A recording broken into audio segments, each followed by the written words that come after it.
Apa beza kita simpan emas di bank dan di public gold? Saya nak tanya tuan-puan, apa bisnes paling utama bank?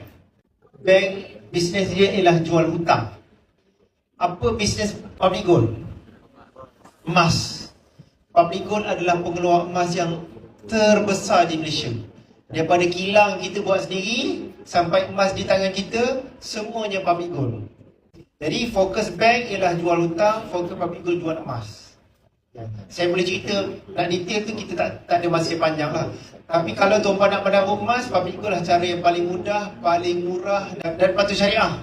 Nak tengok emas yang bagus ni tuan-puan, dia ada 5 kriteria. Saya ada cerita dalam buku Wang Emas lah, 5 kriteria. Dari sudut harga, kadang-kadang orang tak tahu, dia fikir tengok publish harga bank murah. Tuan-puan, saya boleh publish harga lebih murah daripada public gold. Tapi emas ni bukan tentang permainan nombor tu, barang ada tak? Contoh, harga emas murah, tuan-puan boleh beli tak pada harga murah tu? Kalau tak boleh beli, harga murah tu pun tak guna. Boleh dapat stok tak? Tak mudah tuan-puan.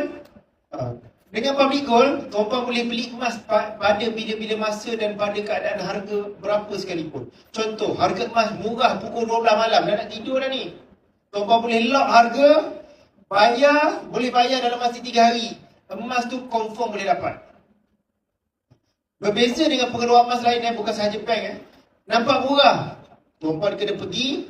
Barang ada? Tak ada. Masa murah tak ada. Nanti harga mahal baru ada. Jadi susah tuan-puan. Kita nak menabung emas tak boleh dengan cara macam tu. Sama juga, harga emas tengah tinggi. Boleh jual tak pukul 11-12 malam? Selain daripada public gold? Tak boleh. Public gold boleh tak? Boleh. Kalau emas fizikal ada kat tangan, lock dulu harga. Dalam masa 1 hari bekerja, pergi serah emas, boleh dapat pada harga tu. Nak beli emas berapa banyak? Public gold supply tak ada limit. Berapa banyak tuan-puan rasa seorang penyimpan emas, orang biasa ni beli emas, tuan-puan rasa berapa banyak dalam satu belian? Bagi tahu saya jumlah. 1 kilo kecil tuan-puan. Saya pernah lock customer nak beli 100 kilo. Saya kontak Datuk Seri customer nak 1 kilo. Berapa lama boleh dapat? Datuk Seri cakap 7 hari. Lock, bayar 7 hari emas boleh dapat. Sebab tu public gold tak ada limit. Company lain boleh tak? Tak boleh. Tuan-puan boleh nampak harga murah, tapi barangnya tak ada.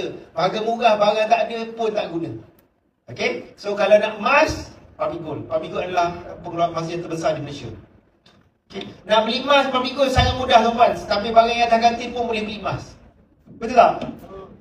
Nak tidur, top up. Emas dah masuk dalam gap. Arahkan public gold, hantar emas, boleh sampai kat Keningau ni.